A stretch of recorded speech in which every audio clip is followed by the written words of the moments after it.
Back to action for the Gauchos after a layoff. Can the Titans keep it up on the road? Aggies return home for a couple? Is there something special happening on the island? Want to wish a happy Chinese New Year to all observing, because this is the Big West.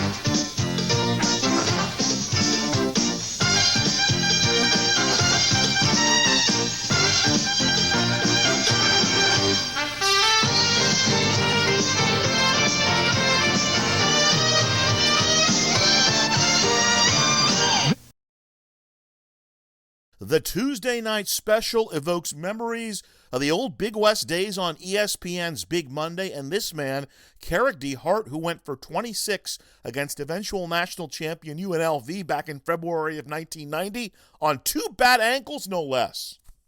How would the Rebel Slayer DeHart feel about the black Santa Barbara jerseys? How are you going to mess with Gaucho tradition like that? Well, Miles Norris messed around and had a career night, 31 points on just 13 shots, 9 of 10 from long distance as well, including 6 of 6 in the first half. Miraculously, though, CSUN keeps it close. Here's a 3 from Elijah Hardy. They go to the half down just 2. Second half, though, starts with a flurry from Miles Norris. It's like he went into the locker room and watched Hagler Hearns. Boom, roundhouse. Boom, haymaker. You get the idea. The Gauchos' defense also locked down against CSUN, holding them to just 13 second-half points, the lowest output in a half for the Matadors since 1994. As Brian Gumbel is known to say on HBO's Real Sports, let's move on to Thursday night where the Road Dogs were barking in the Big West. We'll start it off in the Inland Empire. We'll head there early to avoid the traffic for the Beach and UC Riverside, a key matchup of two teams playing some really good basketball. Colin Slater gets Long Beach State off to a fast start with 13 of their first 15 points. But Zion Pullen brings UC Riverside back with some scoring and some passing. He finds Callum McRae here. And, of course, Dom Pickett's always around to hit a big shot or two. They cut a 10-point Beach lead down to 4. But Long Beach State holds them off behind the strength of Abubakar Traore. They're able to win on the road 68-62. They've now won 5 in a row. Their only loss coming at home to Hawaii.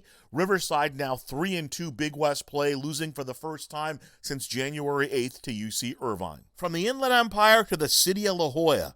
You know, if Camper Van Beethoven changes the lyric from Westwood to Long Beach, Galita becomes a Big West theme song. The Mustangs at REMAC looking for a win against UCSD, who's been strong at home, and this one is a rock fight. Alamami Karoma and Tony Roshak go toe-to-toe in the pivot, but it's Karoma who gets a little more help as Cal Poly wins on the road for just the second time on the season and just the third time in their last 40 games. Break up the Mustangs. Cal State Fullerton heads out on the road, hoping to release the Kraken against Jim Les and the Aggies at the UCU Pavilion. Always special for Dedrick Taylor to take a trip to his alma mater. Davis building a double-digit lead in the first half behind who else? Ezra Magnon and Elijah Pepper. The home team leading by double digits feels pretty good. But the Titans tie the game at the half at 30. There's Damari Milstead with a 3, and then they start to get on a roll in the second half. Here's Trey Maddox with a 3, and then Jalen Harris adds it in. They outscore the Aggies by 16. They move to 5-0 in Big West play. So with the road teams 4-0 so far this week, we head to Irvine and the Bread Center for UC Irvine and CSU Bakersfield. Tight game from the start. Here's runners Dolph Panopio, who had 15 with the lay-in for CSUB. But Austin Johnson with 11 to lead UC Irvine. along with his 5 rebounds and 4 block shots. Turns out an anteater can catch a roadrunner. 57-52 win for Irvine gets them back on the winning track after 3 straight losses. We wrap up Thursday night by heading to the island of Oahu for CSUN against the Bows. Hawaii gets the offense clicking early in the first half, largely because of their big-to-big passing. It's Hepa to De Silva. No, it's De Silva to Hepa. It's De Silva to Dozier for the 3. The Bows were 7 of 13 from 3 in the first half. They led by 12 at the break. This and one by Mate Sholina pushes the lead to 20 for the Bows in the second half, but then the Matadors rally back. Christian Gray with 2 of his season-high 16 for the Matadors gets them rolling. And then watch Fidelis Okereke here. The big fella stays with it on this one to cash it in and cut the lead to 10. Finally, Elijah Hardy cuts the lead to 7 with this 3, but the Matadors would get no closer. The Bows protect home court, and Hawaii's off to their first 5-0 start in league play since 2016 when they won both regular season and Big West tournament titles on their way to the NCAAs. Saturday night matinee from Davis, the Aggies, and the Beach. Scotty Marsh and Bob Williams looking good on the call. Aggies look to bounce back. Ezra Magnon gets it started for them. He had 26. Davis jumps out to an early first half lead. Here's Elijah Pepper chipping in with 3 of his 16. He had 10 boards as well. But here comes the Beach. Tobias Rodegaard hits from Oslo. Late first half, the 3 from second-generation Big Wester Jadon Jones, and we're all even at the break. Second half, Beach gets out fast. That's Traore with the and 1. Moments later, here's Joel Murray, 2 of his 19 for good measure.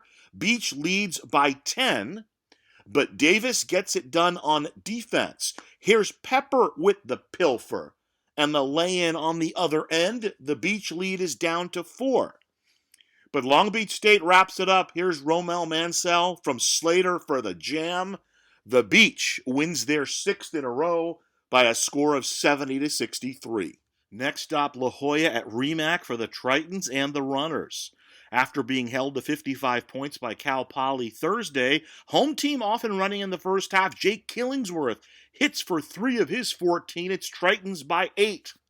The dunk from Francis Wakuria makes it a 13-point lead as he gets 2 of his 17 on the night. Tritons head to the locker room up 11 after the first 20. Second half, this 3-pointer from Caden Rashid makes it a 15-point lead for UC San Diego. Then the Runners get to work. Here's David Walker with 2 of his 20 in transition. Moments later, Walker from 3, lead down to single digits. Back-to-back threes, Justin Edler-Davis on a 22-point, 11-rebound night for him, make it a 1-point game. But then Tony Roshak with 2 of his 20 gives UC San Diego a little separation. And a 3 from Bryce Pope, who ended up with 19, and the Tritons can play the free throw game and breathe easy. To the Bren Center we go for UC Irvine and Cal Poly. The Eaters get 13 from Justin Hahn and 10 from Colin Velp. They also limit Ali Karoma to just 6 points in 19 minutes as he played much of the game in foul trouble for Cal Poly. Trevon Taylor leads the Mustangs with 13 as Irvine puts the defensive clamps on Cal Poly to win 72-48 and even their record at 3-3 in Big West competition. And now we head back to the Inland Empire as Cal State Fullerton visits the SRC Arena to take on UC Riverside. Highlanders come off that Thursday loss to Long Beach State, while the Titans won on the road at UC Davis with a big second half. Riverside out of the chute early behind their guard play. Here's Cameron with 9 of his 11 in the first half. He stakes UC Riverside to an 11-point lead. Dominic Pickett with 3 of his 18, and the Highlanders are up a baker's dozen. They'd be up 15 at the half. And this time there'd be no second half comeback for Cal State Fullerton. Zion Pullen saw to that. Here are 2 of his 15. Later on, the and 1 against Damari Milstead.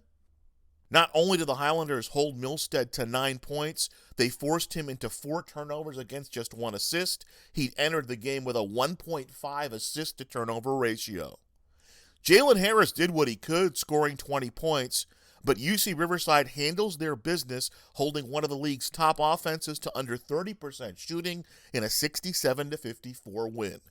Cal State Fullerton suffers their first loss in Big West play, while UC Riverside evens their conference record at 3-3 as they prep for the short week.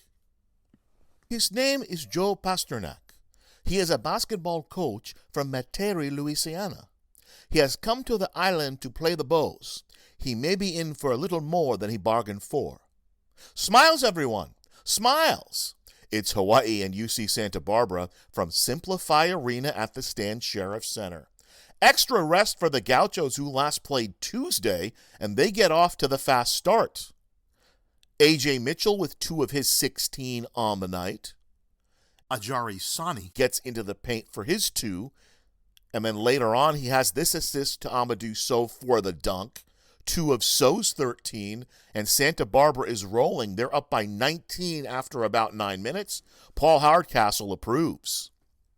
3-point buckets from both Junior Madut and then later from Javon McClanahan draw Hawaii a little bit closer, but still the Gauchos go to the break with an 11-point lead. This is a key moment in the second half. Early in the second half, Gaucho's lead is down to 5. Ajari Sani for the jumper, but he lands on Javon McClanahan and turns his ankle. He had to leave the game, and he would not return. A.J. Mitchell ends up hitting the free throws, but then the Bows go to work. Kamaka Hepa on the pick and pop trims the Gauchos' lead down to 3. Couple of minutes later, from the corner, Bows all the way back to take the lead, Hepa with 13 on the game.